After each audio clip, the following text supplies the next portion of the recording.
I guess so. So I think the flow of how we'll do this is we'll like tell the like ooey gooey romance story of how we met and weave it with like some truth and reproducible principles of how to date well and healthily.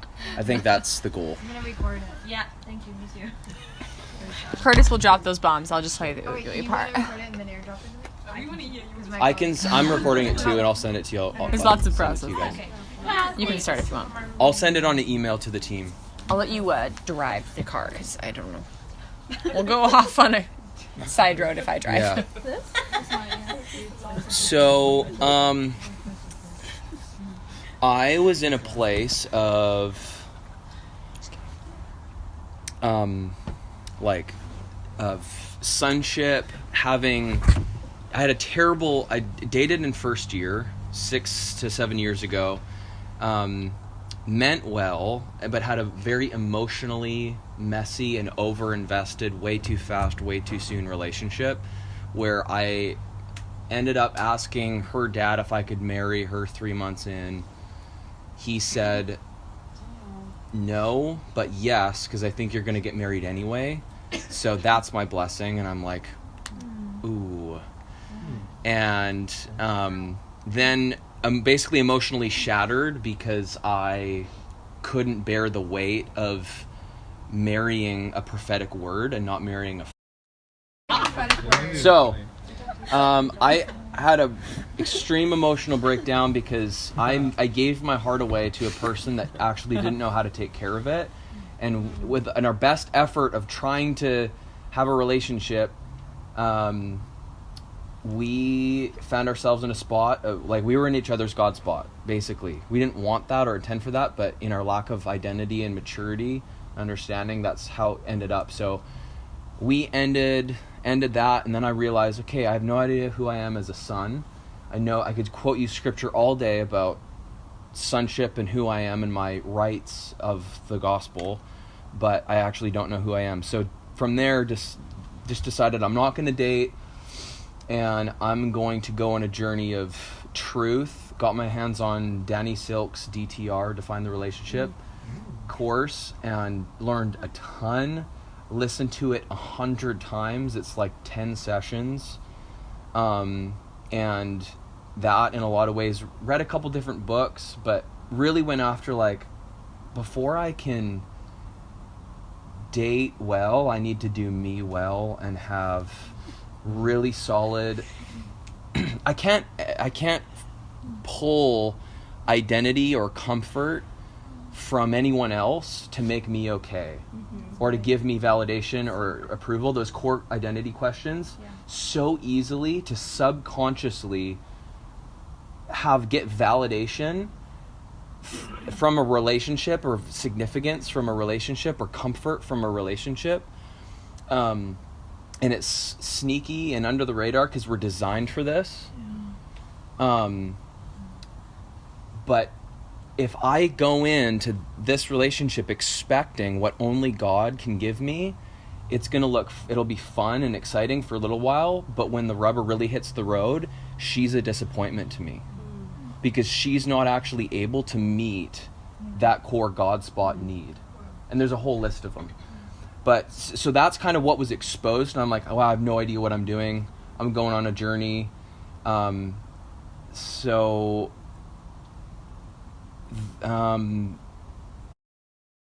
about 2 years in journey and not pursuing anyone. Then started like getting interested in women and being like, okay, there's a lot of awesome Bethel people. And I'm just kind of a bold, a very intentional person. If there's one word that people would use to describe Curtis, if you asked them, it would be intentional. Yeah. Do you agree, Anthony? Yeah, absolutely. Very Very, very, very. So I'm at a Sunday night service. Mm-hmm. This is 2 summers ago, so 2016, summer 2016.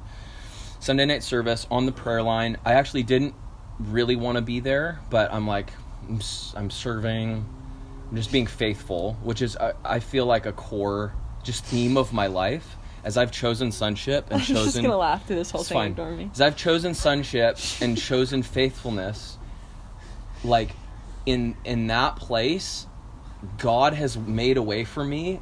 I have not made a way for me. It's always been, when I've just chosen faithfulness and servanthood, it's always been Him that's brought the core desire of my heart, not necessarily me. But there is another side to the coin of our responsibility, which I'll talk about in a second. So, I'm on the prayer line praying for a 40 or 50-year-old man, and Elizabeth Reisinger is standing next to me, and up walks this beautiful, like, my jaw literally dropped.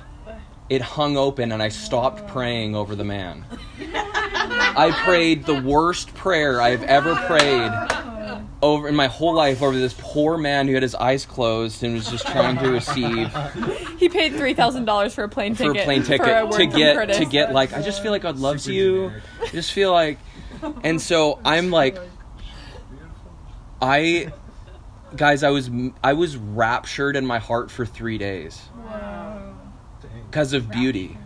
Like, because of like, for because of beauty. And so I'm like, oh my, I've never seen beauty like this ever. And so she's standing next to me and getting whacked by Elizabeth Reisinger. And were you laughing? Yeah. At one point, she was like really laughing really hard. I was like getting delivered. And anyway, then no, she had not no like idea. Of a demon, but just delivered. You know. You didn't see the angel in the corner? That man?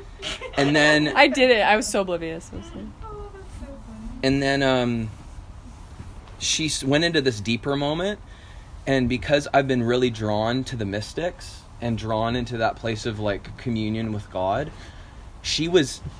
I don't know how I saw it, but I saw that she was there. She was in that like mystic union place with the Father in like during this prayer with Elizabeth, and I was like, no way, she's there. Whoa.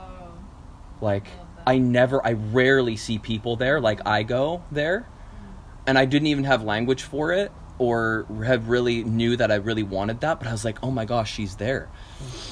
What do you mean by mystics union? I would say a place of like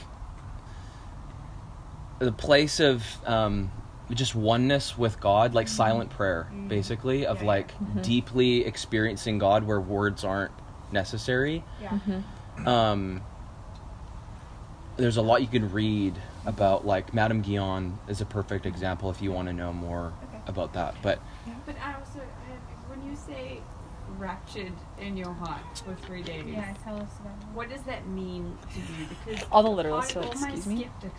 all my skepticism is like, that's a little bit of an exaggeration. Like, do you know what I mean? So I want Like, to understand what your thought process is. love because- drunk, woke up. Punch drunk love.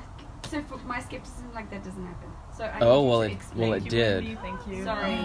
It did. So It explain. and it What does that mean? so Sorry. when I think it's probably different for a man Okay. than it might be for a woman, because I think God made men more visually stimulated. You can disagree or not, but there's an element of like spiritual recognition of like, wow, I really recognize something spiritually, and then there's just a raw element of like, I am really attracted to you and I want to have sex with you. Okay. Yes. That's real. Thank you. Not that you act on that, Oh but my god, no. But you're you've like, heard Chris "Wow, I'm Valentin's attracted to message this of, person." I have a sex drive. That means I means I want to have have sex with someone. Yeah. Right? And there's self-control involved in the matter, obviously. Praise the Lamb. So I was moved by beauty Okay. for 3 days. Okay. Can I ask a question? It might be like, and then not. Go for it. Okay, it's just a really raw question. But Did that happen like with other people?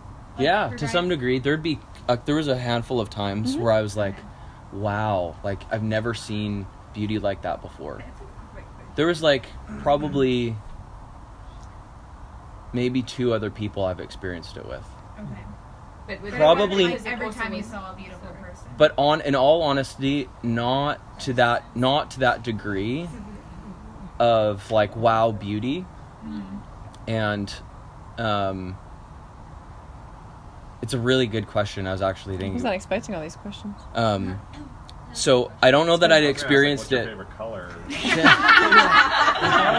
How many kids do you want? No. So probably not to that degree.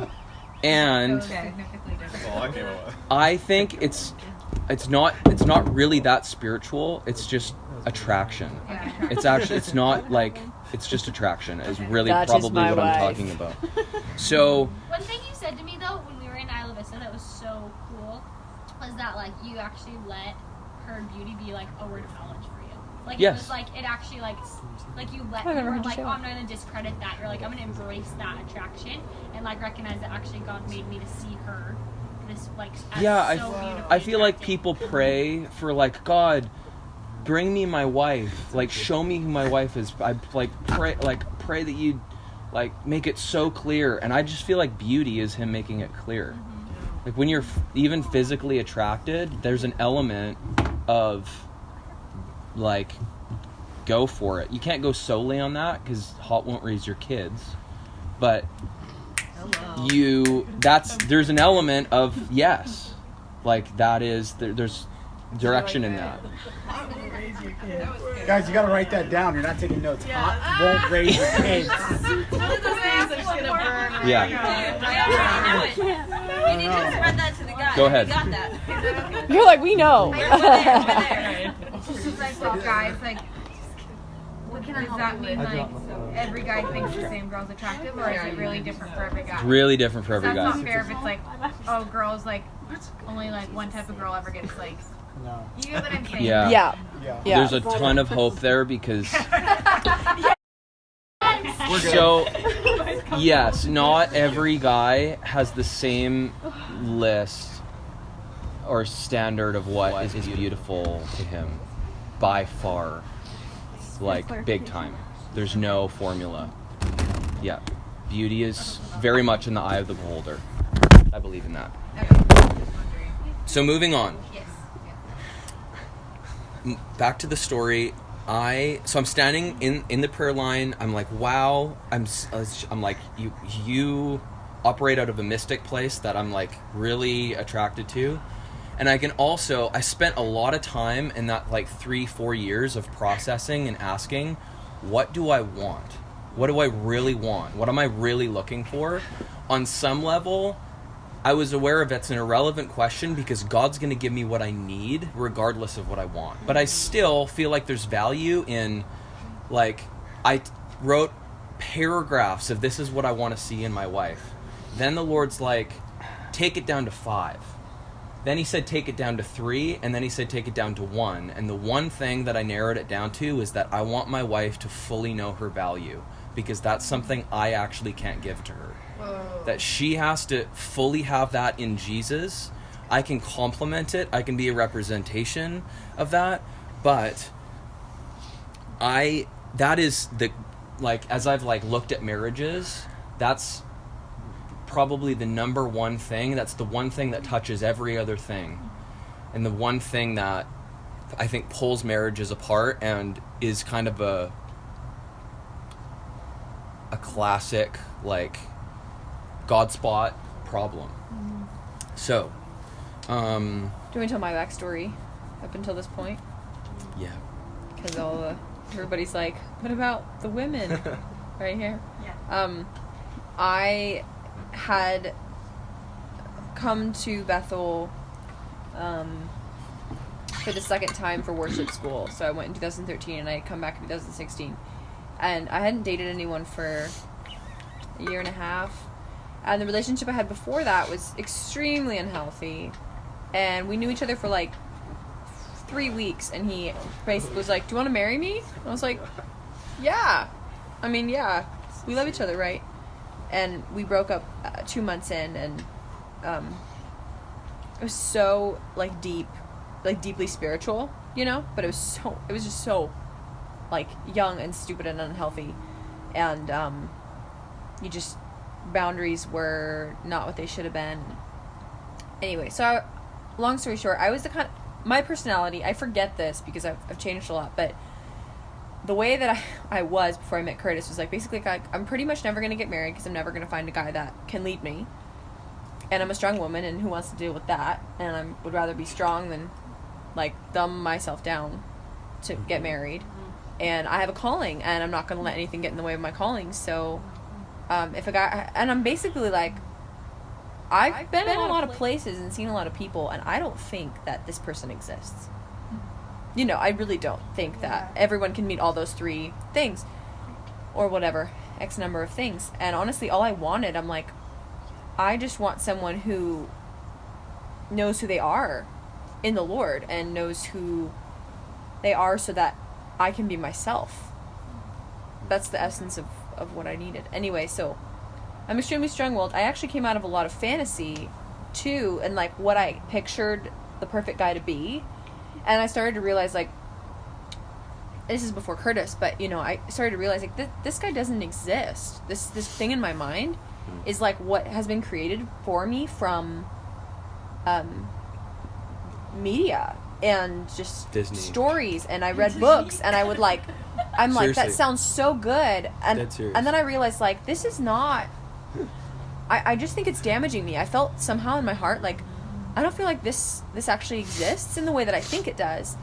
And I really felt a conviction from the Lord, like, you need to know what's real. You need to, like, base your expectations off what's real. Not that you need to dumb them down, because by no means did I ever do that. But you need to realize, like, just some of the expectations, and it's actually a fantasy. Like, expectations and fantasy are 2 different things. I'm going to do a bad job at teaching. I'm not a teacher. But, so I started to examine what fantasies I had that weren't real about guys, and I went on my own journey. I was telling Rachel this earlier, but just of like redoing my life so that I didn't have any fantasies about who I was going to marry. I was basically like, I didn't fantasize about sex. I didn't fantasize about getting married and having kids with any particular person.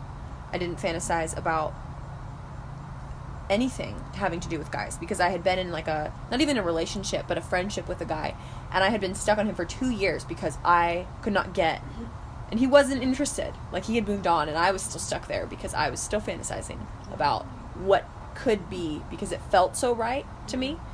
So just saw the danger in that, of like, my heart was like, our hearts are so important, and we all know that, but I literally was allowing deception into my heart through fantasy, through my thoughts, and not even like sexual thoughts. They were just like, oh, like I would meet someone or this particular guy, and I'd be like, what would it be like to, I'm such a dreamer, you know, and I'm like, oh, what would it be like? And I just would like think about it all the time. I would like, what would it be like to have kids with this or what would it be like to marry this person? And I would imagine it's actually a giving of the most valuable treasure of your heart, and even letting your mind go there. Yeah.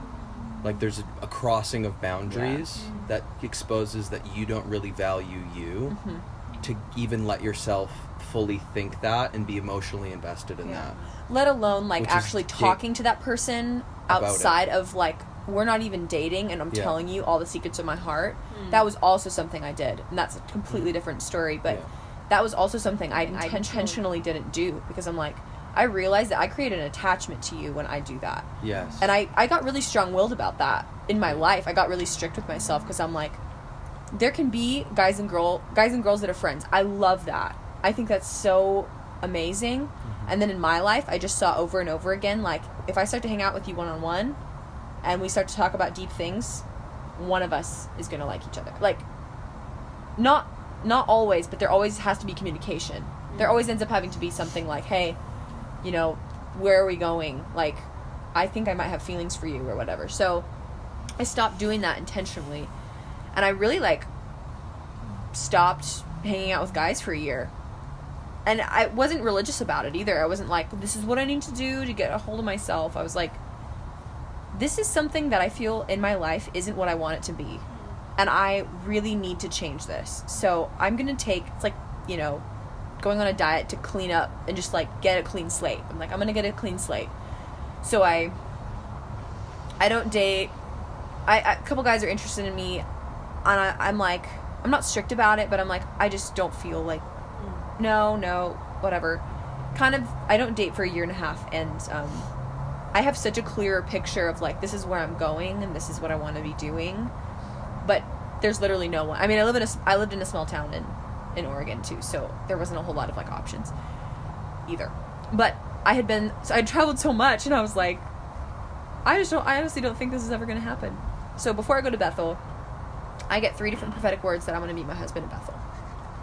And they say you're not supposed to do that. Well, I got 3. So, and I was like, that's funny. And I honestly, in my heart, shelved it. Because I was good at it. I was good at like, that's great. Like, maybe so. Probably not. Put it on the shelf. And one of my friends gave me the word Mark 10. This is all the prophetic background. God is going to mark you. And she's like, look up Mark 10. So I looked at Mark 10, and the verse that I fell on was, and good grief. Mark 10, and the two shall become one flesh. For this reason, God created the man and woman, and the two shall become one flesh, whatever. So I was like, that's weird. And I honestly had a feeling in my spirit. I was like, I feel like I might meet my husband at Bethel, which I don't know. That's weird. I don't know what to do with that. So I went, and that's where we can pick up. Okay. I guess. So I see her. I'm like really moved, and I wait the whole service till the end of the service to try to talk to her. Meanwhile, while this is happening, we end up in a group of like 5 people praying for another woman whose back got healed together, but I still didn't get a chance to speak with her. I'm like waiting for my moment. And I to totally like didn't notice. Jump in. She's completely oblivious. And no idea. But I overhear that she's here for worship school, so I got some information. So it wasn't a total waste. So it wasn't a total waste of time. So we ended praying for that girl. She got kind of sidetracked into praying for somebody else, and I'm waiting. I'm at the last 10 people in the church. They're seated, I'm standing up at the front. They're just seated right there, and I'm standing there on the prayer line, though no one is really needing prayer, and they're praying for somebody else. I'm just kind of standing there waiting to see if I can jump in and talk to them. Didn't happen, and I didn't notice. I had no idea. So I'm I didn't notice him. Duh, I was in prayer. I was just we made eye contact this twice. Guy. No idea. We made eye contact twice. I don't remember. And it felt like... It was in the spirit, because I don't remember. Yeah. But, yeah, so she doesn't remember that. I certainly do, though. And, so then I'm it's furthest thing from my mind was guy watching. And I leave. I'm in the car with my roommate driving. We're just about to pull down the hill, and I straight up lied. I was like, bro, I need to go to the bathroom. So we pull back into the park. It was actually this dramatic. I'm not exaggerating. I'm like, bro, I need to go to the bathroom. So I park, run inside. And his house is 2 minutes away. I'm like, where is she? And I run inside, and right as I kind of come out into the under the cover thing right outside the sanctuary, she walks out with her best friend, but it's just her with her best friend, and it's late, and there's no one else there, and I'm like, if I approach her, it's gonna be so creepy. True. So I'm calling it. Good thing he discerned that. I'm like, no, I can't do it. I was too afraid. I was like, I was too scared. What were you gonna say? All your angels I don't know. Do it. So I got in the car, and I was still moved in my heart. The residue of beauty was yeah, it's true. I'm rolling my eyes. It's okay. It's true. And meanwhile, also my process was I wrestled for a long time with wondering if what I expected and wanted in a woman was actually realistic. And I had settled in my heart, I would rather like be single for the rest of my life than feel like I have to settle for someone who I can't fully be connected with and who I find fully attractive. Now, I went on like 2 years of heart searching, of feeling like feeling like society and media's brainwashed culture to view beauty as a certain thing and in a certain way that I feel like we need to be really careful of. So I feel like the Lord has a redefinition for us, like as believers, to pioneer something new in beauty that does not look like Hollywood. So that is a little disclaimer for you. But I was just like, I would rather not settle. We were in the same spot of like, we both kind of thought we would never get married because our standards were really high. And we were going so hard for the Lord too. You just don't find that many people that are like going super hard for the Lord that are also what you want in a spouse, you know? It's like you're like, yeah, you're going so hard for the Lord, but sorry. Not my type. Yeah. Not my type. So that being said, I leave that night and I'm working the next day, but I call up Eric Allen, who's running worship school, and I'm like, bro, can you get me into worship school? He's like, yes, come this day at this time, get you in. So Did you tell him why? No. Oh, I was going to say, oh my gosh. Eric's such a homie. He though, knows probably now. didn't. No. He He knows then. now. He's And like, he I would've- thought you were doing some spiritual stuff. He's yeah, Eric has been a significant part of our journey. He married us. And Oh, Yeah, he did. love Eric. and he's him and his wife, his family have always championed me every time I've seen them for the last 6 years. They've been like, is there a girl in your life? Is there a girl in your life? So he would have been like, yes. But so I show up at worship school. I have a plan for the day because I'm a detail-oriented, intentional person. I show up an hour early Oh my gosh. because I'm going to walk around and Wendy's believe God dying for right the now. divine appointment of, like, God, I want to meet this girl, and you're going, in Jesus' name, to put her at the right place at the right time so I can meet her and discover her. And I'm not kidding.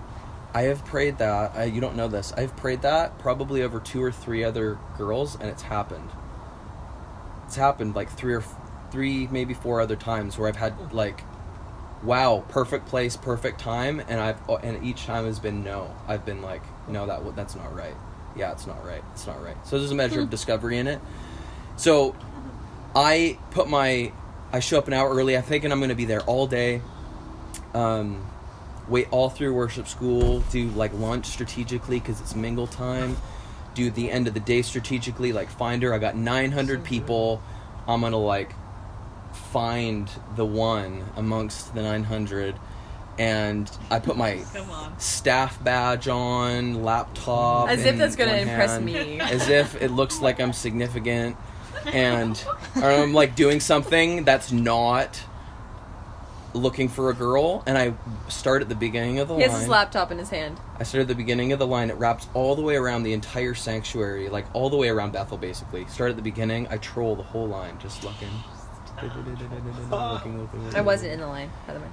I got to the end of the line, bless God, she walks in the door, and I took a double take because her hair was different, and it took me a second, and I flip around, and I'm like, hey, were you at service on Sunday night?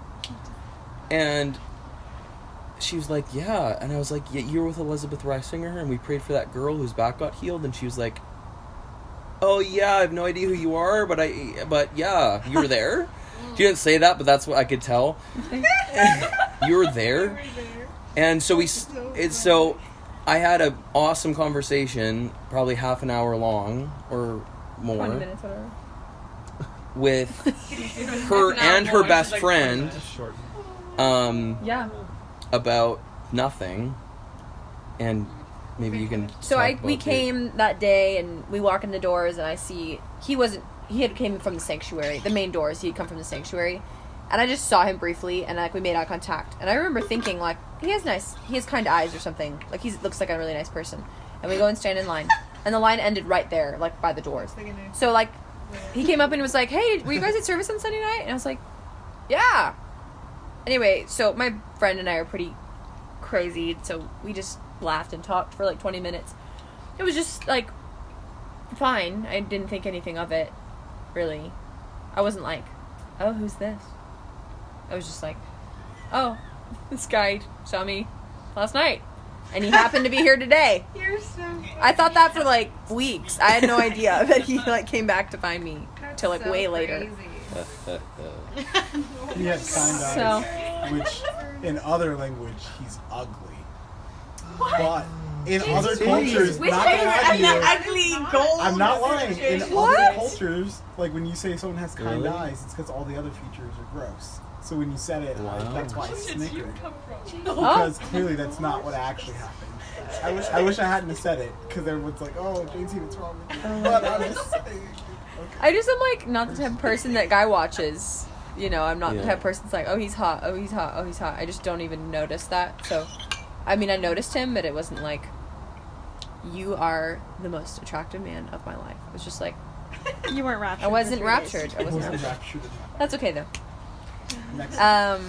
So we talk, and he's going to Montana the next day for a conference or whatever, and he's like, but I'd love to get together with you guys. It was so equal, like, to my friend and I honestly had no idea. So here's the deal. Game changer that she was with her best friend, because I got to have a conversation with 2 people instead of one. Awkwardly one. And for the men, or even for the women, if you feel like you want to go out and initiate a conversation, try to have a conversation, an initial conversation with two or 3 instead of just one-on-one, because anything one-on-one immediately is a little bit more pressure. Yeah. Whereas when there's more than one, it's more community and relaxed, and you can focus attention on multiples instead of just one. Yeah, that's really good. So that immediately built safety, Mm-hmm. very practically built safety and rapport to where she didn't feel creeped out about and I scared always away. feel creeped out. I'm like, creepometer goes off, and I'm like, whatever. So I spoke to both of them. I'm like, what are your names? I'll add you on Facebook. But I didn't and then go off. I only What are added your one names? on I'll Facebook. add you on Facebook. But I only added one on Facebook, which was a bit of a And then I knew, I'm like, okay, there must be something going on there. yeah. And my friend was mad, because she's like, he added you and not me. I'm like, sorry. I don't know what to tell you. Did you think he was in you at that point? Was that a sign? I was kind of like, yeah, I mean, maybe he just decided to add me. Maybe he forgot her name. I don't know. I wasn't thinking about it that much. So then I was like, so because my history with dating and relationships and the default of like give your heart away, like I like someone and I want to like experience more, and the la la la factor, as Danny Silk calls it, of like drunk. And I want to share crushing, everything with and I'm gonna you. share everything with you. I was like, I'm not talking to her. I'm not gonna think about her a whole lot until I get back from. It was a week long. It was 4 or 5 days long in Montana, vineyard conference I was doing. I was like, I'm just giving it up, and then I'll give myself permission to reach out after I come back. So on the plane back, text her. We start texting and interacting. Then we hung out for the first time. So actually, we were And- planning to hang out on Friday, which was like 2 days before worship school ended. And it was kind of a bummer, because I was like, Friday's like the only day I'm free. My best friend was being kind of like, yeah, like, who is this guy and why do you want to go hang out with him? And kind of like, just not supportive. And I was like, well, whatever, we can do it Friday. Which was like, he got back on like Monday or Tuesday. So Wednesday, I happened to have the car, and for like the day after worship school, and I actually had it, and I was like, you know what? And I wasn't like interested, but I was like, I really like, I feel safe with this guy. I'm curious. I wonder if he wants to hang out today. So she So I texted him. me like 2 days before we were supposed to hang out and said, do you want to hang out? And I was like, He literally just, I remember I had a towel wrapped around my waist, half naked in the bathroom, with my phone standing right on the edge of the sink, and I was like, staring at my phone. I was like, Jesus loves me so much. Like, I was pumped. So, So anytime, girls, you can do that for a guy, please. It's so helpful to, like, if you show a little bit of interest, that's really helpful for us. Like, if you show a little, not like the cat and mouse game of like, oh, I'm not quite sure, even if you're nice, you're still like, intimidating. Playing it like super safe. You can be powerful and still know your value and protect your value and not give your whole heart away, but be like, yes, I would like to hang out with you, or yes, hey, you want to hang out this time, or there's a way to do that well. Kind of stigmatize that. I don't know why, but yeah. I kind of knew he was interested, I guess, at that point, and so I was like, well, maybe we can hang out sooner than later because I'm leaving in 5 days. Yeah. You know, that would be nice. So we hung out for the sake of like, speeding things up a little bit. Our first date was great. Our first date was great. Wait, what'd you do? Coffee at where? We'll get there. You're in a towel. It's the last thing we know. Girls like the details. Where's the DTR? So. No, let me Wait. Let me say one thing, and then you can say. I'm in this. So my. Screw the movie. I'm just kidding. So my default is do a game night. Don't do a one-on-one. So good. Never do a one-on-one for your first date. I didn't want to. Do, like, go hike a mountain with friends. So my initial thing was You like, were going to have us go to the lake with it was friends. it was Friday Lake Day, but she texted me 3 days It's like earlier screw Lake Day. to hang out, and I'm like, yeah, let's just hang out. You're leaving town. Time is really On valuable. Sunday. So we did a one-on-one, even though it wasn't what I really wanted. So can I tell them the details? There's a lot more safety. There's a lot more safety in a group setting. Yeah. That's not. Yeah, you guys get it. Go ahead. So, he's like, can you longboard? And I was like, badly, but yes. He's like, do you like blueberries? I was like, yes, I do. That's not a question. So I show up, and I remember him. This was in, like, of course, we went to the only place anyone ever goes in Reading. The Sundial Bridge. Sundial Bridge. So I drive up and, like, park and get out, and I remember him. I'm so nervous. This is the first day I've had in 4 You knew M's. it was a day going in. I do. I mean, it was. And I actually almost didn't go because I was staying with, my friend and I were staying with our friend Christopher Robin. That's literally his name. I've met him. And so Christopher Robin, I'm like, Christopher, I don't know if I want to go to this. Like, I feel so afraid. Like, I've been so caught in things like that before. And I don't want to do, like, I just don't want to, like, jeopardize my heart, and, like, I don't want this to go badly. And he's like, you should go. Like, it will be really good for you, and maybe you never see him again. And that's fine. And maybe you do, and that's fine too. Maybe you date him, and maybe you break up, and maybe you date him, and maybe you get married. And I was like, okay, well, that takes the pressure off. So I went, and I show up, and I remember getting out of the car, and he rode up on his skateboard and kicked, because he's a really good skateboarder. And very well timed or something, kicked the board up and caught it, and it looked me straight in the face, and I was like, that was the first time I was like, wow, like, you're really attractive, you know, because I'd met him, but I was like, wow, like, you're looking at me like you're looking at me in a certain way that I know it's not just a friend, you know.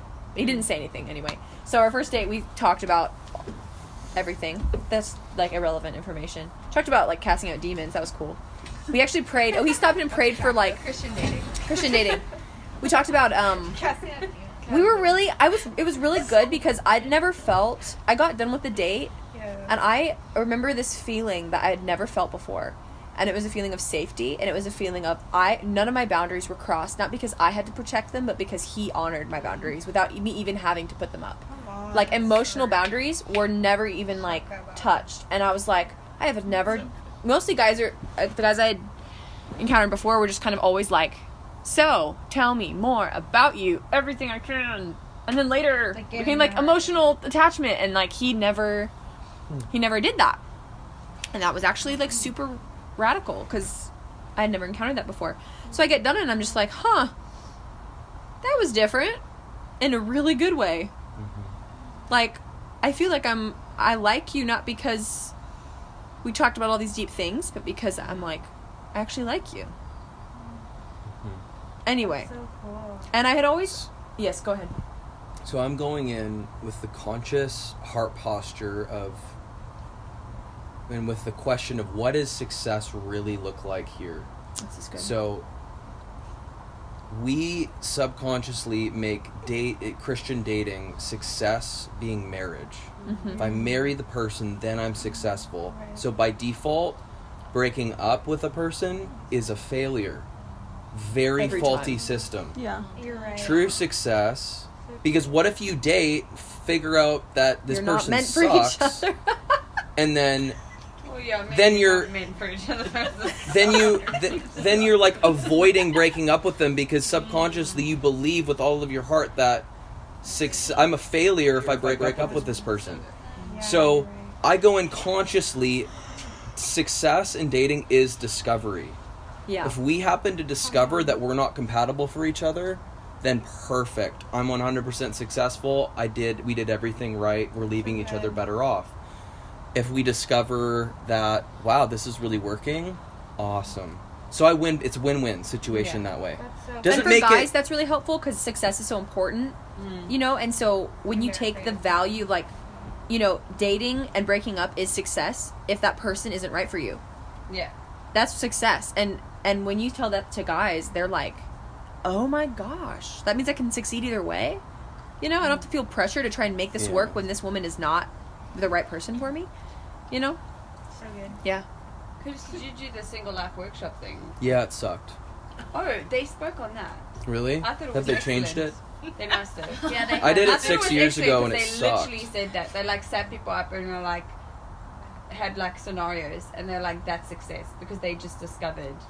that Okay, this cool. person- They so must I was have like, changed did it. you do- They yeah, said yeah. they had because they recognized some things that Oh, did they? Okay. Oh, Anyway, sorry. I was like, oh, Yeah. I just didn't. Okay, sorry. Carry it's on. great. As you were. What were you saying? So So, success. we hung out again the next day, and the third day, going into it, I was like, okay, clearly he hasn't said anything, but I know that he likes me. And I knew in my heart, and I'm like, I don't think he's the type of guy that does this to just any girl. Like, I really think I'm special to him. I want to believe that. But I'm going to do a little test. Kind of. Not really. Not really. Like, kind of. Kind of. Because I just, in wisdom dictated, like, if he says to me, like, if he moves really quick, that means he's done this before. Wow, good word. Like, if he asks me to date him, or if he says, I really, really like you, or something that's way out of, like, left field and, like, screws with my boundaries, then that means he's trying, it's a cycle, you know? Whoa. And, however, if he says, like, I really enjoy you, I not that I like you, but I like spending time with you, and I want to get to know you better.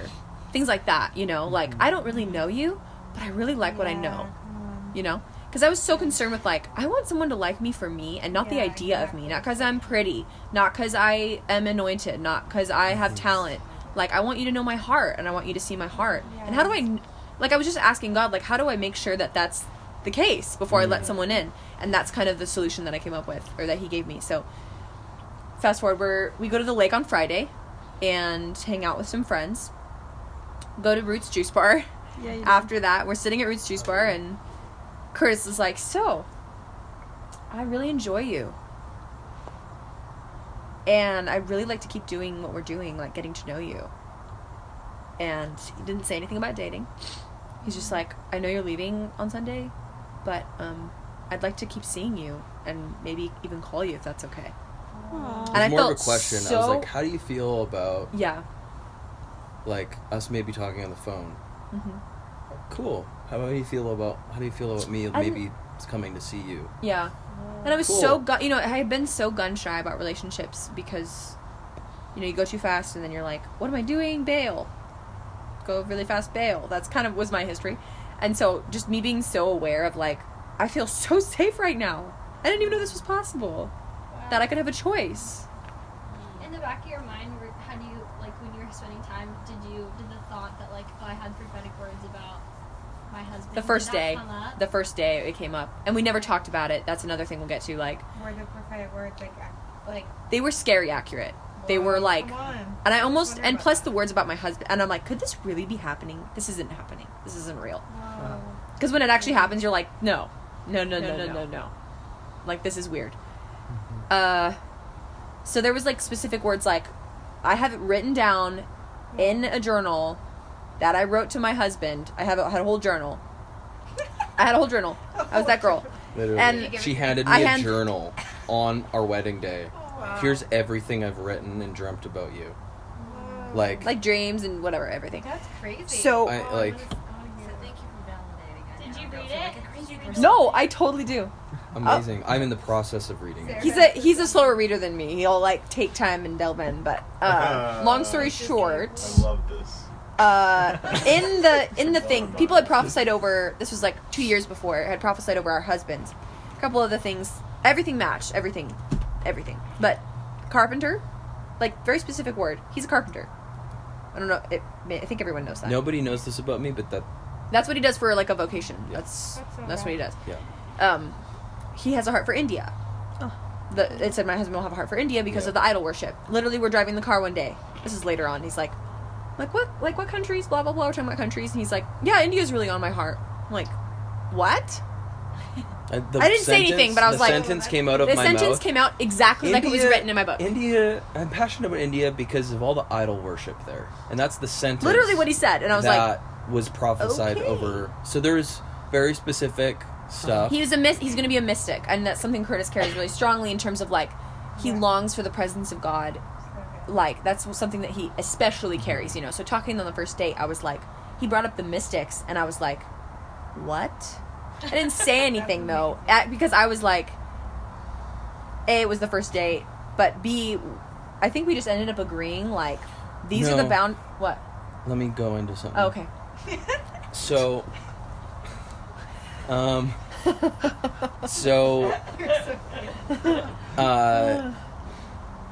I'm really passionate about shelving prophetic words. Like, it's a weird tension that needs to take place with like juggling the prophetic, what God's saying, what your community is saying, and what your heart is saying.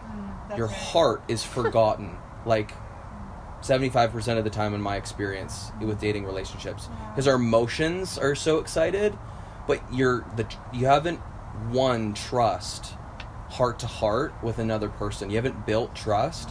So we take the prophetic and we think with our mind, this, and this lines up, and you end up marrying a prophetic word instead of your best friend. Very dangerous. Very, very, very dangerous. Not that God can't use it, not that redemption isn't a thing, but I don't want that. I want to marry my best friend. And so we get all of this prophetic stuff. She goes to worship school that last summer because the dates were the 11th through the 22nd. I've been seeing 222, 1111. She's been seeing 1111. I'd been seeing it for a year prior. Yeah. And I'm like, I know it is representative of Genesis 2:22 when God made Eve out of Adam. So there's a marriage covenant dynamic of it. I'm like feeling different stuff. So all of these things are lining up in the prophetic, and I hit ignore. Yeah. To be honest, I'm like, it's helpful, but I'm like, before a prophetic word, I want to know, can I trust this person with my heart? Are they even healthy? Do they know who they are? Because I don't want to have the first 3 years of my marriage be me pastoring my wife, walking her through BSSM. Sozoing. I don't want to marry someone I have to disciple. I want to marry my friend, my equal. And that's it. So same. So I don't want to have to lead. This is our process with it, and there is other processes where the Lord says. Yeah, and that's a preface to the whole. That's a thing, but I just feel like we did that tension really beautifully. Of we held the prophetic kind of over here and thinking about it.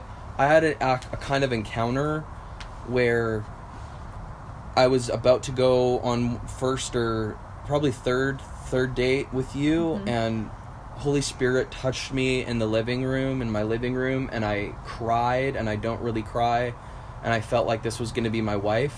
Shelved it because I want to build trust with a person. Yeah, like every story that I hear about like spirit-filled Christians that are getting married, it's always this incredible, like, God shined a light on them, and like I knew that they were my spouse, and like I received all of these prophetic words. Like, does it ever just happen the normal way where you just choose someone? No, like seriously. Yeah. That's really valid. It does. It does. God And is that's so, really what we but did. it's weird because God is he's so much more invested in bringing you and your husband together than you are, that he will confirm, he will bring backing. But we just over spiritualize because we're excited. I trust my prophetic gift the least in regards to the person I was going to marry. Prophetic dreams. That's true. Are you kidding me? Like, that is so dangerous to go off a dream about anything I've regarding actually never your spouse. dreamed about Curtis. Like, To this day? To this day. like it's so you need to be very careful because your soul and your spirit and your desire is so interwoven and sounds like God that I just don't really, I didn't trust myself. I wanted time to prove, like, basically, here's me valuing me. You need to prove to me that you can take care of this gold. Yeah. And I you need went to prove to me. on like a probably 6-7 month process of I'm not like sassy proof. I am not, but I was angry about. I got to be angry about it in my heart because I'd spent so many years giving my heart away Right. to just whoever, and so I'm like, no, I have value. Like, I can't do that anymore. This is dumb. Like, but not but I needed to get mad about it to stay motivated. That's kind of just a quirk. You don't have to do that, but you understand what I'm saying. Yeah. Sorry. Yeah, so, sorry. Yeah. How do you balance this place in your heart where, like, you said, like, you don't trust yourself with it, but then, like, learning to trust yourself? Yeah, you do, but you don't. It's time. Time is like the measure. Time is so valuable. There isn't a formula to how much time because every dating relationship is different. For us, our like year of dating was perfect. Some need 3. Some may need less. Okay. But it's you being in touch with your heart and what God is saying, what community is saying. Huge part of our process too is I chose back in second year that I'm never going to make a life decision on my own ever again without mothers and fathers. That's huge. So good. So we brought, before I fully said yes, He's like introducing me to all of his spiritual mothers and fathers, and I'm like, why? I had my friend community meet Bethany, and I got feedback from them. Unbiased feedback. Tell me seriously what you think. I had no idea My either. spiritual mothers and fathers, like 6, 7 of them, meet Bethany. Tell me honestly what you feel, what you think. So I put hoops for us to jump through. We had like 2 or 3 sessions of premarital counseling before we were even engaged and before my heart was actually fully in, because I want to know. Before I've married you in my heart, I want to make sure that. That's so easy as a Christian to marry someone in your heart before you're actually married. So good. Seriously. I'm glad it's helping. Our story is just so much more on the practical side. Yeah. Like, and I enjoy that. Jamie's story. Right. Yeah. Yeah. Okay, what? It's like, very different. I just knew too, like, the Lord had given me kind of an impression way back when I was younger, and he's just like, love's gonna come slow for you, and it's gonna be better. You know, it's not gonna be like this fireworks, and there's like a Jane Austen quote about that, but I can't remember what it is. Like, love doesn't come loudly, love comes softly, in like the way of a friend, and like I always held on to that because I thought like the good things are things that come with time. And we don't live by that, but it's absolutely true. And like waiting, he led really well, but I also had a value for that, and so he made it easy for me to live that out as we like progressed from just like friends. He always. Can I rewind and talk about we talked about that. So like the first couple weeks we were like knew each other. Like it felt in my spirit like I don't know how to be a friend, but he always told me what I meant to him, even though we weren't dating. He's like he told me, he's like, we're not committed to each other yet. I want to get to know you more. That's our goal. So like you're not my girlfriend, but I do like you. Like he never made me feel like no, sorry, like you're not my girlfriend, but you're like You haven't earned it yet. exactly. Yeah. It was very much like you have so much my approval, but I just need more time. But I know this isn't Because your I heart. value it. I know this isn't your heart in what you said, but it's not you haven't earned it yet. Totally. Exactly, but I just want to clarify of like, that's what healthy boundaries is. I value me, and let's build a friendship and see what happens and enjoy each other and have fun, make our goal like fun and a discovery for the first like 3-4 months. Oh, I know what I was going to say. And then out of that place, so that's huge key. First 3 months of any dating relationship should be really just fun and discovery. You shouldn't be spending a whole lot it should be community. It should be like, let's see how much we can enjoy one another. Don't talk, we didn't, go, you can pick it up. The day when he told me I just wanted like I enjoy you and blah blah blah, and like I felt really safe, but just my history was like starting to like someone and then just like getting super afraid and like, do you expect something of me? Because I'm gone. I was so scared. I don't know. I don't know. It was just my history, and he we were walking at the sundial and he goes, if you want to friend zone me, you totally can. I sensed At any she was point. afraid.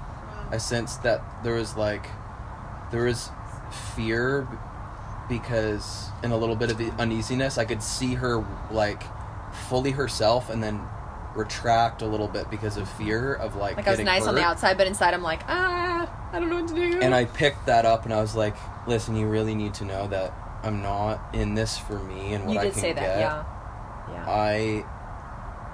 I value what you need. Yeah. And you can friend zone me at any point that you want. That would suck. And that moves. Yeah, he's like inside. He's like, But don't do it. I value that more than getting what I want. It's really good. So that made me feel really, really safe. Really brave of you. What I love is that it was genuine too. Yeah, I 'Cause felt if you- it. Yeah. But if you did put him in the friend zone, he'd be all about that. Yeah. Because I've done that with someone, and I did get put in the friend zone. Yeah. And I was all about it, and we're still Yes. friends today. Exactly. Because it wasn't like You didn't cross any dang, boundaries. Yeah. Like, it's fine if you put me in the friend zone. Crap. Okay, we just Yeah. broke up. And, Yeah. Like that wasn't on my radar Yeah. at all. Yeah. Because I'm genuinely serious. I want a relationship with you, if it means giving up that relationship with you, because I want, and I started to value those kind of Yeah. relationships. Oh. Anyway, definitely That's not about great. me, but I just love that. That's great. I just want to Love affirm it, that Sterling. too. Is like Yeah. this story. It doesn't always end in yes, but it does have that genuine Wow. either way, and I like that. Thanks, dude. I love this. How intentional you were to communicate with her. Everything is like so crazy and impressive. Like even in telling her like you're not my girlfriend, but I do really like you. Like I want to let you know that I have such a high value for that place of being my girlfriend that I'm letting you Yeah. into pursuing that, but I'm not just going to give it to you. Yes. Because I want you to know that I value you. Yes.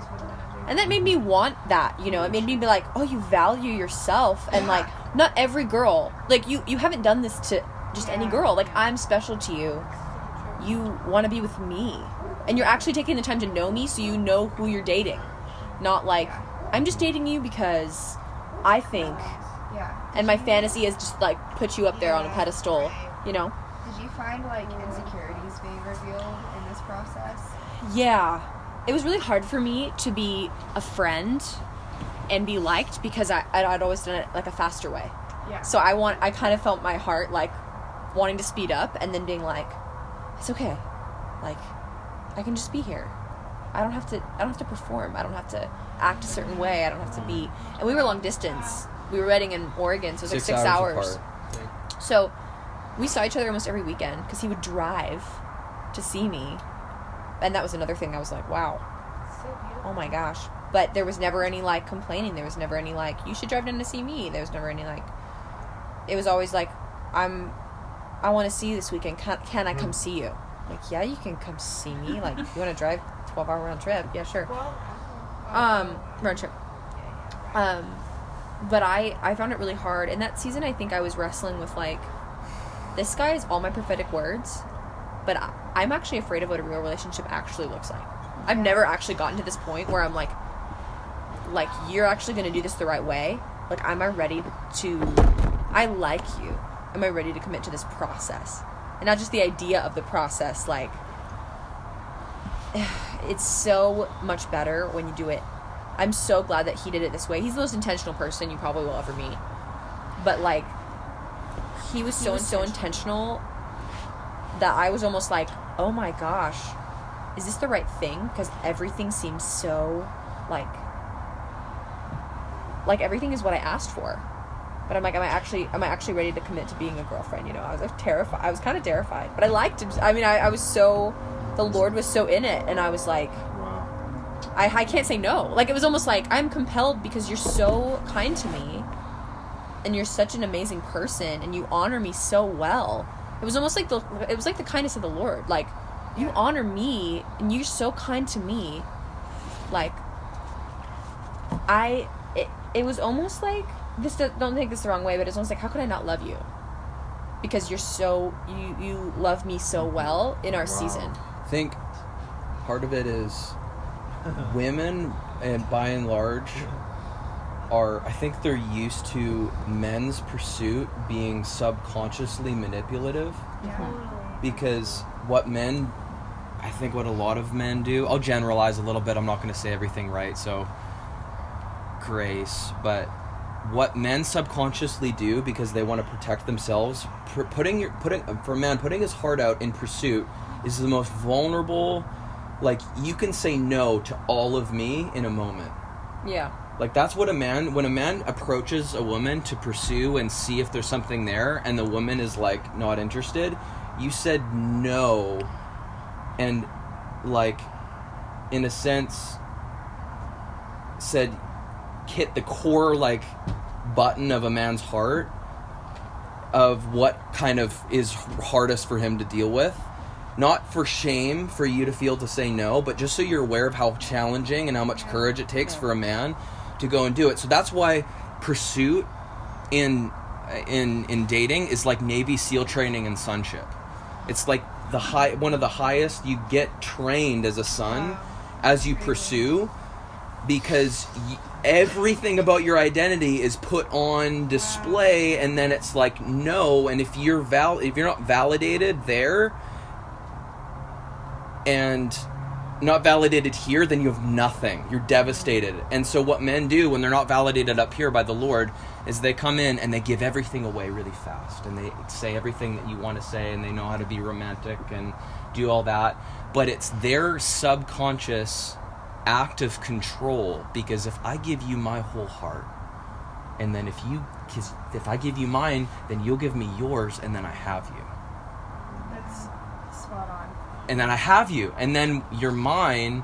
And women are designed for intimacy and conversation and connection in that way. And then you feel, I want to stay connected to you, I want to be covered by you, but I don't feel safe with you actually because you're controlling me, but I can't quite put my finger on why I feel controlled.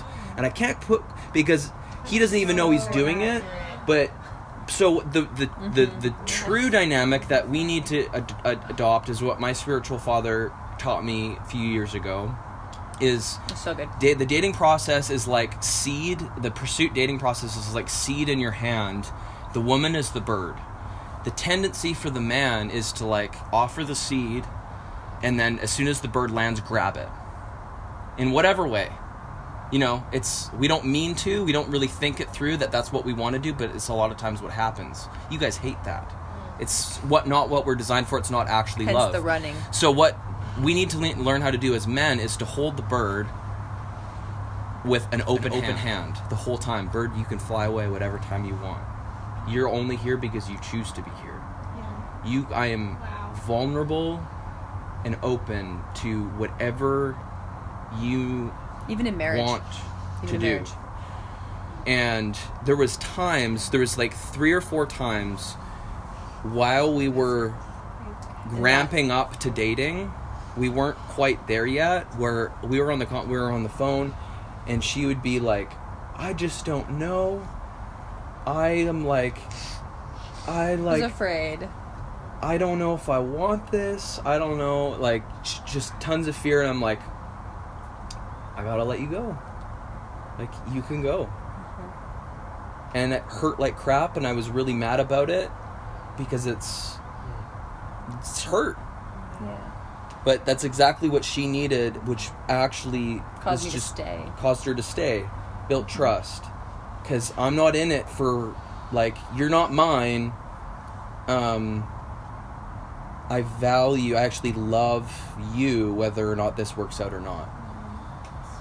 So. And I felt like those couple times when I was like, just felt so afraid. And I'm like, I just don't know if I want to, like, date. Because dating was such a big deal, I guess, to me. And I was almost kind of, I think subconsciously in my heart, I was testing his reaction.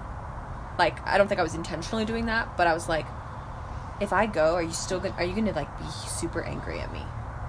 Like, are you sure that you're not going to control me if I try and leave? And I was able to, like, verbally process that just briefly, like, without saying it. And each time, his response was always, like, I'm for you. Whatever you need to do, I'm for you. But not in a powerless way of, like, yeah, whatever you need. Run over my heart, walk over my heart. I was already operating in, you don't have all my heart to walk over. Yeah. So good. You don't have that. So I haven't given that to you yet.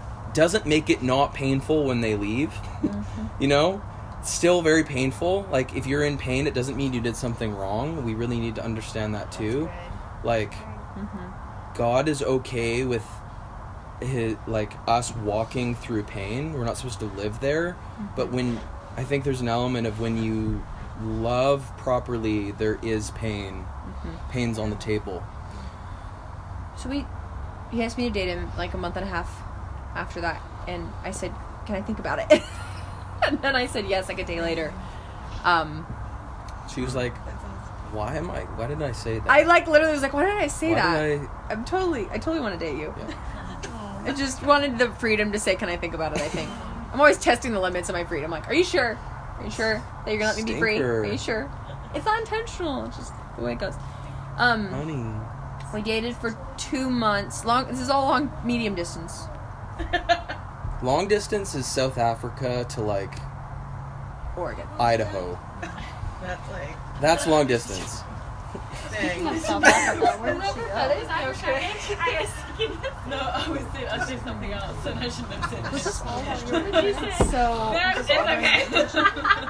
and we didn't talk about intentionally prophetic words. We kind of agreed. I don't remember what the communication was, but Curtis was like, communicated again, like, in this process, like, you're my girlfriend. So I actually called her. I have like lists of, because I'm learning, I'm like processing as we're doing this, like paragraphs of like, I think this is where we need to be.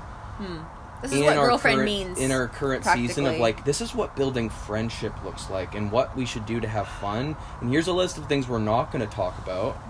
Yeah, that's so good. And here's where we're going to focus on. Yeah. So, and here, to empower you ladies, you can actually, in a beautiful way, communicate what you need to a guy, because not every guy is going to have tools and access to things that I had. So you can communicate powerfully what you need. It doesn't have to be the guy that does it. 100%. So It's really good. I had lists of stuff that I'm like, hey, so I don't really know how to do this well, but here's my process. And we dialogued on the phone and talked through, like, okay, we're not going to talk about this. We're not going to talk about this. We're not going to talk about our kids. We're not going to talk about, like, we're not going to dream super heavy together. I didn't really say, maybe, I think I did. We're not going to do intense ministry and prophesy together, because there's a spiritual bond that happens when you minister together. And we weren't like, these are all the things we won't do. It was really, it wasn't focused on what you can't do. It was more on like, this is what we are going to do. Yeah. And this is where we're heading. It was with like a a super intentional, like, this is what we're doing for this month. And we'll see where it goes. And, like, next month, maybe we'll change something. Or next, whatever. It's not like, these are the rules for dating, and this is the way you do it. Yeah. It just was what worked for us. And half of the things that I knew was too much for that, like, first 3-4 months, I didn't say. I just led away from. And I love that, though, because I had always... For example, we have a lot to say. There was a couple times where she called me on the phone, and she's processing stuff, starts crying, and this isn't to expose you, but... No, I don't feel exposed. Crying, and I am like, this feels really deep. This is like... I can feel that that if I stay here and I go into this with you, which feels like love says go there, that's going to create a connection that I can't cover. Actually. So I literally was like, I value you so much and you know my heart, but this is a conversation you need to have with your best friend Amanda. Click. Not like hang up, but but she got it. She totally like honored it and was like, oh. I was like, actually probably something I could go to the Lord with. You know? I mean, yeah. Usually it was something like, I mean, we don't realize this, but like guys are never going to be your best friend. Women talk way more than guys do, and sometimes your boyfriend / husband / friend, what? Can't. There are women that don't. Oh no, I don't mean to generalize. Just like girls have a different spot than men do, and there are some things that I was taking to him that I could have taken to my so I was like very conscious of, I have all the tools to sozo you right now, but I'm not. Was it hard though? Like you wanted to? Yeah, totally. I'm like, I think I love you. Didn't say that, but I'm like, in my heart, I'm like, I really enjoy you, and I would love to. I really enjoy you. I would love to like go there with you, and I could totally do that. But it was actually probably 7 or 8 months in where we actually let each other in to like walk through inner healing, because that's the deepest part. That's the like core of your heart, to let someone else in who it's different to let a friend in than to let someone who you're considering marrying in. What about a guy friend in? That's okay. Really? It's okay. Yeah, that's okay. There's certain like, where do you do that? Is that alone somewhere in a room? Is that in like class, corporate class? How deep are you going? Like you would call him crying and like. Probably not on the phone. I wouldn't do it on the phone. That's a whole nother conversation. Yeah, we can talk about that later. We can talk about that later. But I've rarely seen a guy intentionally lead a girl in the dating phase. How did you learn that? When? Why?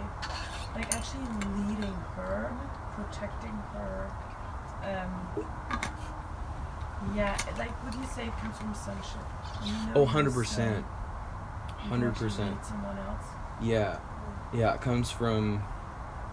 It all originates in sonship, because when I fully, it's so hard because it's Christian cliche and you hear the word all the time. But when, like, if I don't have my value in the Lord, I'm gonna steal that from her, and then everything gets weird, and I'm not confident. I'm self-conscious and insecure, and I also just buried my head in resources. Like, I don't know what I'm doing. And I asked a ton of questions to, like, how do you date well? Because I did it so poorly that I knew I needed to submit myself to spiritual authority and come under people that had done it well, so that I could do it well, and it freaking worked. Yeah. So now I'm kind of in this place where I'm like, not very many people are at the place to do what you did. And so Sure. like I'm very much in the place like where you were, where I'm like, he doesn't exist. Yeah. That's fine. That's I would rather be single the rest of my life normal. than settle and marry the wrong person. Yeah. And so like practically, how do you balance in your heart like knowing like 9 times out of 10 a man's not going to be equipped with the tools that you were to lead me the way that you did, but being okay with that and empowering him to be the best man that he can be without taking control of the relationship. It's good. Yeah. So what exactly is your question, or what is that? Can I touch that real quick? Like, Yeah. You said that. Go for it, Steve. yes, Pop Steve. Pop Steve. First, this is. I am just getting. I'm like, baby, I love you. I'm like, you're just like describing. You're eloquently describing this beautiful, wonderful thing the Lord does, and I've never seen it. I've never heard it so well articulated. I'm like, dang, yeah.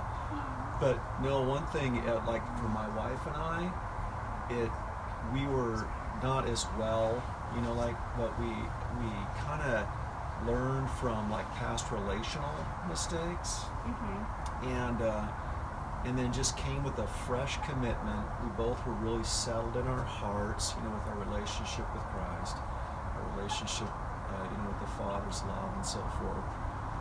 And we just journeyed together. It was a journey together of discovering how to do this right. And so instantly we're both on the same page, because you really want to, the value, everything, your barriers, you want to allow the organic time to take place, because there's a scripture that says in wisdom a house is built, and so we're just really committed to the wisdom.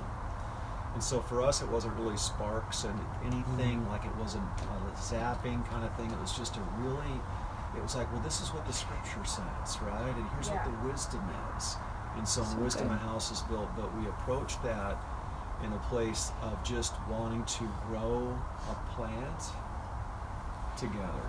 You know what I mean? Wanting to grow a plant together, and let's just see and do this together. We both had a limited amount of understanding, but we were just doing it together. So I think it was just being on the same page really made a huge difference. That's really good. Yeah. That gives my heart so much freedom to not feel like if it's not to Yes. that standard of excellence, Yes. it's wrong.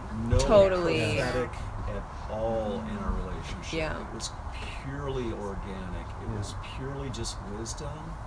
It was just purely caution and just everything you're describing, and letting the natural process over time. I mean, it was 6 or 7 months before I even held her hand. I love that. Because because that was the next step. You know what I mean? And I was terrified to do that, because I'm like, I'm letting go of my singleness. You know what I mean? I'm like, that with a guy, you're working through things and you're moving through things and discovering new things, and so it was just, but all of that was just a beautiful process, and that's what I've been hearing so much. I'm sorry to jump into that. Oh, no, No, Steve. So good. Please. Well, I just wanted to, Thank you so know what I much. mean when you say it was just that. And Tara and I have been married for a long time, since almost 30 years. We're Wow. getting close, Wow. She had me Anyway, So good, Steve. but yeah, so I just wanted to, Yeah, thank you so much. I think there's so much like, part of the problem to me in dating culture and Christianity is we kind of think formula, Exactly and what we I was gonna think say. like it has to be one way, kind of what a little bit probably what you're wrestling with. Yeah.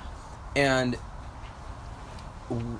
we will do really well no matter what and who if we stay really close to Jesus, and we stay really in touch with our heart, and you stay really in touch with community, and you weave all that together and don't just stay out of control. You stay, so like I think if like, yeah, sure, there's a lot of guys that don't have maybe the tools that I have, or the understanding, or the intentionality that I had, and different levels of like ability to lead. I think women, you have a profound ability to lead through honor, actually, because it's real. That I'll stay out of that. I think one of the most important things in looking for a guy is this man, is he a son, and is he a learner? Can he learn? Is he humble to learn? Is he humble to like be able to receive feedback? Is he teachable? Is he developing? Or is he looking for final destination and looking to arrive somewhere? Has he arrived somewhere? Really because good. If he's got the learner dynamic, this was like one of the sealing deal things for me as I'm looking at and dreaming, kind of processing about, am I actually going to marry this girl? Am I really going to do it? I'm like, there's a lot that's not perfect about our relationship. It's scary. I had about a 3-month period of counting the cost. Like after... It's like 6 months in. 6 months in. And I had about 2 was months like of like, wow, I'm really kind of freaked out because I'm saying yes to a covenant that I have no idea what it's going to be like 30 years down the road. Mm-hmm. And I'm the kind of person that before I say yes, I need to know what I'm saying yes to. Yeah. And it's impossible to know everything you're saying yes to in marriage. Yes. It's just impossible. So the Lord is like, there is tons of faith required in your yes. You actually don't know. But choosing in love is enough. It's like choosing in covenant and love is enough. But one of the things that really did it in is that we had the time that had proven trust. And I'm like, this girl fights for connection, and she's a learner. She's teachable. It's hard, I'm not hitting it the right perfect way, but in the midst of conflict, in the midst of disagreements, in the midst of all these things, you can do anything if you can learn together. If you're willing to learn, you can do anything. So good. And everyone will have conflict. It's not like if you're going to have conflict. It's what you can do. Yeah. Like, is that person able to choose connection with you in the midst of conflict? Can they be like, actually, I felt this way? Yeah. You know, these practical things that we learned, but like, can they actually do those things when you feel disconnected? Yeah. You know? Like, we have conflict. Healthily deal with that. We have conflict all the time, but it's been easy because we have 100% trust. And we're willing to listen, we're willing to learn, we're willing to be wrong. So all of that's wrapped up in like, if you can find a guy that has the like learner thing. Which is the heart of a son. A son doesn't know it all. Yeah. A son is asking and longing and loved by God, but also hungry for more. Yeah. So like 3 months later, or 2 months after we'd started dating, 2 or 3 months, we agreed we would wait until November. It was actually like literally this week last year. We were like, we'll kind of talk about where we're at. And we hadn't talked about marriage at that point. So we in my mind, I had like mile markers of like, we're going to take this. I feel like my heart needs. We decided together. Sorry. It's okay. We decided together that it's a good idea for us, feels right for us to take 4 months to not talk about marriage at all, though we're thinking about it probably every day. Being conscious of like, I'm not thinking about it too much, because that goes into the fantasy thing that we talked about earlier, which you can give your heart away and marry someone in your heart. You always say like, we can leave room for this not to work out. Yes, that's huge. That we repeated that so much really openly throughout our relationship, in our conversations, through months of dating. It was that whole really freedom important piece. We leave room for this relationship not to work out. That's the practical. You're dating for discovery, not marriage. And that you have to leave room for it to not work out. I'm so sorry. I have so many words. Passionate. So do I. I totally forgot. No. You can, because I wanted to be sure that I wasn't choosing this person because of the wrong motive. Like, you want to know you married someone because you wanted to marry them. Yeah. You know, you wanted to marry someone fully knowing who they are. And so that process with, like, we're going to leave room for it not to work out. It, like, put a check mark. Like, put a check on both of us to be like, we're going to make sure that this isn't because we feel pressured. Because honestly, like, there's a pressure when you're in a relationship. Like, oh my gosh, we need to get married. Oh my gosh, we need to get married. And we literally, like, again and again, just put that on the back burner. Because we were like, we want to see if this dating relationship is awesome. Yeah. And not because so many people turn dating into, like, your dating period spent talking about marriage. You're married before you're even married. In your heart, you know. Totally. And I just really wanted to choose. The motive of my heart was, I really want my husband to marry me and me to marry my husband, because we know, like, fully knowing what we're getting into and fully choosing each other, not feeling pressured to do that by ourselves or by society or whatever. So thanks. So we talked about marriage this week last year, and we're sitting on the couch, and what was it? We were at my grandparents' house. Just a fun kind of prophetic story. Yeah, it's a prophetic story. And we're sitting on the couch, and he's like, "So it's been 3 months," and I had forgotten, and I was like, "Oh," and I, like, blushed, and I was like, "I have no idea what you're gonna say right now." And he leans back in his chair, like, does this, and he looks at me, and I'm like, "You gotta get this right, honey." What? What you said? You gotta preface it with... What do you want me to preface it with? Okay, go ahead, and then I'll fix it after. If I need to, I'll fix it. He leans back in his chair, and he looks at me, and he's like, because I said, "You go first." And he's like, "Well, I'd really like to marry you." And I was like, in my heart, immediately, I was like, "Me too." It was like, "Yep, I already know. That's a yes." And he wasn't proposing. He's like, "Just to make this clear, this isn't a proposal." But that was the that's preface. Where I was like, this is not me. Yeah. This is not me proposing to you. This is me processing where I would like to go, but I don't fully have, my heart isn't there yet. I would like to marry you. And I died. And she died and didn't listen to anything I said after that. And then we kissed for the first time. Yeah. And we kissed. Unplanned. Yeah. Was it unplanned? I planned it. Definitely unplanned. But we had saved it till I don't know. I think talked about marriage. We just saved it till then. It was like, we talked about marriage, and we were like, okay, feels like there's. We really wanted to kiss. We kissed like we would like kiss each other on the cheek, like right there. Like, just, like, got as we're not kissing on the mouth. It's fine. As close to the boundary as possible.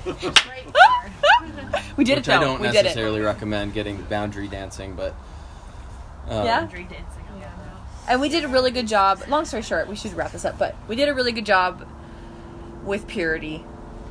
And I'm so proud of us because we didn't, get to the week before our wedding being like, "Oh, we just made it." Yeah. Thank God. We really did a good job with protecting each other and just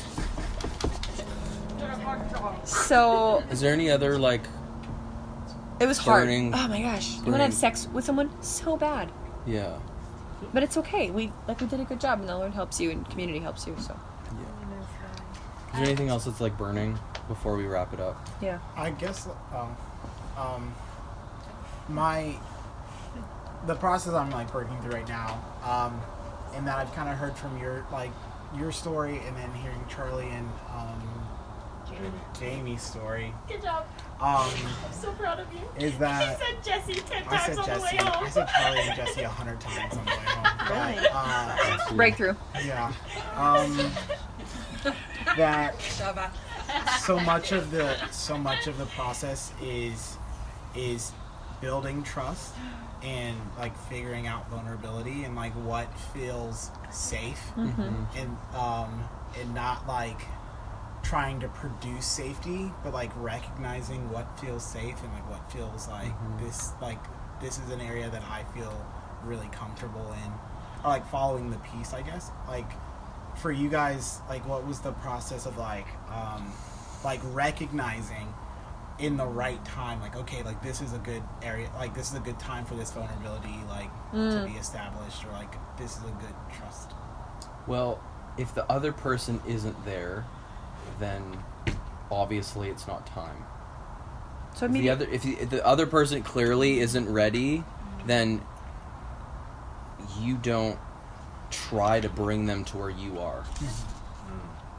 That's like, you honor where that person is and ask them about where they are and what they need. So a question I asked Bethany was different stages, like probably 3 or 4 different times. What do you feel like you need to experience amongst us to move forward? That was actually so good. Asking the question. Yeah, that's what do you need to, and I'm asking in my heart the whole time too. What do I need to see in this person? To feel and experience and trust? It's subjective. I can't give you an exact. Yeah. But it's asking that question. Like, before I'm really sure, really honestly sure that I want to date him, what do I need to know? Before I'm really honestly sure that I want to talk about marriage or whatever, what do I need to know? And what needs to happen before I get engaged that I need to know? And a lot of that was just like, I think a couple times I just said more time. Like, I think when we were talking about I can't remember, but whatever point, it was like, I just need more time. That's all I need. And that was like, he was like, okay, great. That's really good. I was about to ask you, how the heck do you answer that question for I was like, honestly, I honestly didn't know. But I knew I needed more time. I'm like, honestly, all I can tell you is, like, just wait a little longer and maybe I can have an answer for you. But I don't have an answer right now. That's really and good. then to the idealistic amongst us, there's a process of letting go of having everything line up and be perfect. Yeah. Because you ask all these really good questions, which can then kind of sustain unrealistic expectations, and it's actually not all right, and it's actually not all perfect. And then you walk the kind of balancing act of, well, no one's perfect, and love covers a lot, and does this so you balance, like, all right, what's a deal breaker? In a sense. It's a little bit of a harsh way to say it, but what once you know someone you date someone for 6 months and you know them deeply, I mean, they're going to be just a normal human to you. Yeah. And you're still going to experience attraction and like them and love them. But you have you can only choose someone based on what you know about them. And you know whole nother like layer to this person after 6 months of dating them. And I found that it wasn't really like hard to choose him after that, you know? It was just like, oh, like, now I know what you're going to be like when we're married. Because we're so open, like, with each other. We actually waited until the la factor died off. That's good. On purpose, because we knew we were like, it's going to change. Until the love develop. drunk, like, infatuation actually, It's like, never died. Went away, because it had so betrayed me. Those feelings had so deceived me in the past that I'm like, we enjoyed it fully, though. I we trust weren't like, oh, me, this is just I gonna love pass. me, It I'm was not like, sure if I fully trust that, and I'm going to wait and give time to see, like, That is so good. how it goes. We loved that season, too. And, I mean, we're still in that season to some extent, but, yeah. Everything you guys have said, like, just brings verbiage to so many questions in my heart. Good. And, like, I'm so thankful for you guys taking this time and letting us, like, break up your story to answer questions for us. Yeah. Seriously. Thanks. If you guys spoke at a conference and I knew that you were going to say all these things, I would sign up. I would pay hundreds of dollars to go to this conference just to hear what you guys have just said. Yeah. Like, you've blown my mind in what my heart has been yearning for date. Like, I don't want to date ever. And I don't like it. I think it's stupid. It's only like 100 years old or so, you know, like in the pattern of actually getting to know someone and loving them. Right. And the way that you guys presented dating is so beyond what my conversations have been, because all I've gotten to is it's got to be better than the way it is, 'cause That's it's so where I messed was up right at. now. I was like, this is so stupid. And you guys just like, I'm going to be talking about Shallow. this so much. That's so good. And one of my favorite things that you said was, like, I got the man I wanted, that Prince Charming, but I wasn't ready to receive it. Yeah. And it got me thinking, like, how many girls and guys have this list of that perfect someone? Yeah. That they need to ask themselves right now, if you got that right now, would you actually be open? Right. Would you receive it? Right. And it shows, like, how much you, like, love yourself, but in a good way of, like, I need to protect my heart. I need to steward what God has given me. Wow. And in that stewardship, you're, like, taking that time to get to know each other, and then find out I am ready now to receive what I've been wanting. Yeah, so good. That's awesome. One more thing I feel. Go ahead. Yes, sir. What a question.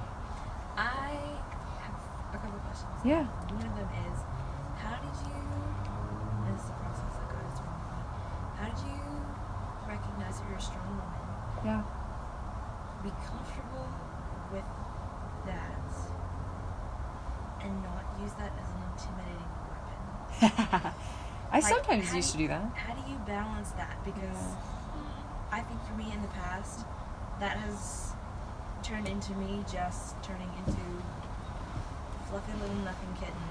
Right. And I've never dated someone because I'm like, you know what, I'm just not doing this. Because I have no grid for how to do this healthy. And I can't handle mucking around. Yeah. And I'm not hurting Mucking you, and I'm not around. hurting me. Yeah. This is not happening. So, I think when I used to ask that question, I had never experienced someone who viewed strength as attractive. And there is like a cultural thing that is like, well, quiet women are better, or whatever. Yeah. Whatever. Right. Weak women are better. Whatever that means. It's just like that stigma. And so we think like, men want this. And then Curtis is like, I love it. Like, I love your high D. I love your high D. Like, really? Yeah. You're not threatened by that? And there are a lot of guys who find strong women super attractive. Amen. Yeah, that's true. Really? Yeah. Oh yeah. I get Lots. asked out It is so hot. much. It is hot. It sounds terrible. So but it's just to true. set that at rest, that's like I get that's a asked out stigma so much. that Super we high think is true, and like half the guys like quieter, like women who are more introverted, and the other half like really strong women. So there's no formula. Yeah. Same with like there's just no formula to like what guys find beautiful either. Like one guy will just this woman is so beautiful, and the next guy will be like, yeah, I'm not really attracted to her. You know what I mean? It's just not. It's not like we think where it's like, you know, Glamour magazine equals beauty. It's not like that. It's really not like that. Can I say something really fast? Like, I've come to the realization, and like, one, quiet strength is still strength, and I've learned to recognize that a lot of times what looks like strength can actually just be like insecurity, like trying to like come off as like, oh, like I'm strong. Right. And, like you guys can sense that. Like I can sense it in a room. I don't think it's discernment. I just think it's just something. But like I can sense it when someone goes up to a microphone and like they're like overly trying to be strong because they're like really self-conscious of the fact that they don't feel confident in their strength. And at the same time, like, if someone's being overly quiet, that's also, like, sometimes it's a manifestation of them being insecure. But the thing that I've come to realize, especially as a guy, that strength only intimidates, like, men that are not confident in who they are. Bottom line, what everyone's saying, just be you. Yeah, And there's if a so guy much room for you. can't handle There's you so being much you, room. it means they're not a son. Yeah. And that was a process I went through. Where I'm like, am I enough being too much? Yeah, I am. And he saw me. When he saw me, I was like fully myself. I was fully high D. I was fully laughing like crazy. High I. Just like You are a high I just was crazy. I was crazy, and he loved it, and that's who I was. And it's okay, and it's allowed. So much of you. Yeah. Second question is, how much? Okay, Ooh. so for me, Water, anybody? no. I will take water. Go ahead. That's great. How much of the being safe do you take responsibility for, and how much is actually up to like? I kind of hear You what mean you're in the saying. dating? Yeah, kind of like feeling safe. But I've been put in a position before where I felt like it was all my responsibility to make sure that everything was safe. And they were totally fine. There's nothing wrong with them. And like we were just friends, but like somehow everything became my responsibility to set all kinds of boundaries, and I was left feeling very uncomfortable and very at fault. Nothing ever happened, but it was just It felt like your responsibility. Well, Maybe we'll talk about that.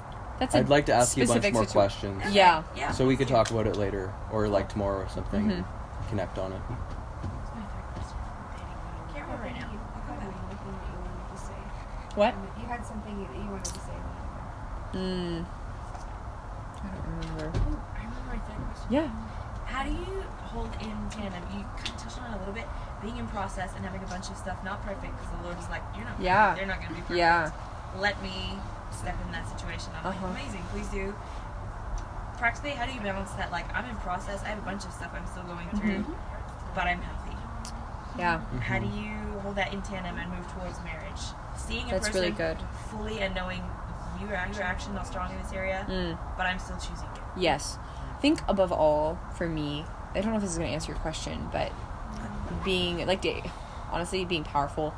Like, when I bring this up, sometimes I'd bring it up to him, and he'd fully own it. He'd be like, yeah, I'm in process in that area. I don't know what to do. Like, I don't know what I'm going to do about that. But in those places that you are in process, like, just owning, like, being in touch with who you are. I don't know if that answers your question, but, like, feeling confident that he's self-aware. I guess that is the answer. I don't know. I have a thought on the subject. Yeah. Though I know I'm not married. No. But I actually feel kind of like I'm in the season of, like, counting the cost, if that makes sense. And, like, so I don't know what'll happen with Sean and me, but in this season, I've been like, okay, you are going to look dramatically different in 10 years than you do right now. Yeah. How do I feel about that? And I think I realized, like, Sean's character, he's so committed to the Lord and so tenacious after personal growth that I'm like, it doesn't matter what comes at him, because I know that in 10 years he'll just look more like Jesus, more like an expression of Jesus in Sean than he does now. So I'm like, even though I have no control over what that looks like and what he could turn into, because I know his character and his heart posture and what he demonstrates every day, I know the trajectory of what he would turn into. Wow. Does that make sense? Yeah, that's well said. Thanks. Very well said. Yeah. That's awesome. I'm in the middle of it, but that's my thought. Yeah. That's so good. I mean, another thought is, like, I take, like, what is, like, most important to me is, like, top 3 things. I always do, like, what it comes down to is, like, what won't change. What won't change in this person? Because a whole bunch of things will change. I'll change. My personality could change and develop. My whatever. Everything. But one thing that I know is not going to change in him is that he's committed to working on himself. He's committed to the Lord. And he's a communicator. And he's always moving forward. So chances are, if we have a problem, or we grow, like, if we become more different, we still are going to be fine, because he knows how to communicate, he can take care of himself, and he loves the Lord. And those things won't change for me either. So no matter how his personality changes, no matter if he gets better in this area or worse in this area or whatever, like, he'll still have those things. And I know those things I know those things about him for sure. And it was always like, I would have, like, these days where I'd be like, am I ready to get married? And then I would just, like, bring myself back to these, like, truths, like, this and this aren't going to change, and that makes me confident, you know. And then there's also an element of, like, you bring your prophetic words out at that point. Like, that's kind of what I did. I was like, holy crap, God gave us a ring. That's right. Like, how? I was like, it got given to him. All right, I was like, I think I'm ready to talk about marriage, and about 2 or 3 weeks later, I'm a missionary, you know? I don't have money to buy a ring. 2 or 3 weeks later, my great uncle Ron is like, yeah. Who's not on Facebook and does not know who he's dating at all. Talks to my dad. He's like, here's a ring for Curtis if he ever needs it for any reason. Holy cow. He's like 94. Are you kidding?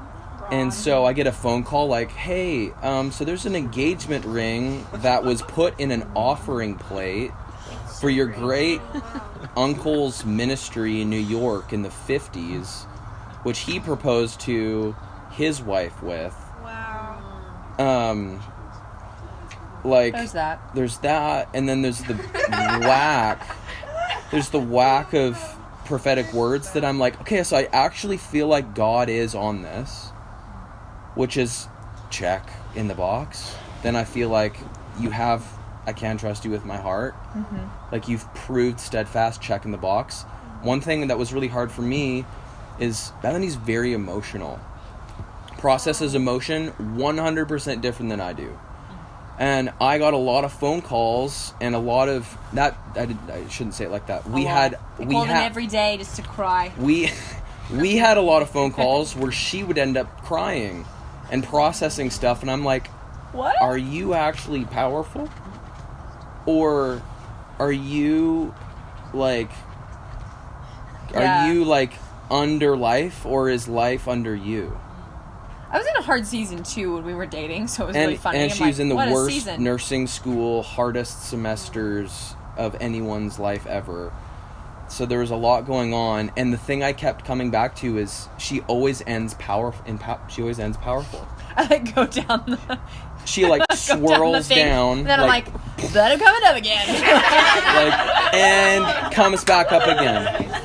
I'm powerful. She would always come back up again. Always come back up again, and I'm like, okay, that's all I need to know. Yeah. You're always gonna come back up again. Yeah. You're always gonna be powerful. I think we're done. I love that you gave her the freedom though to walk through that emotional process.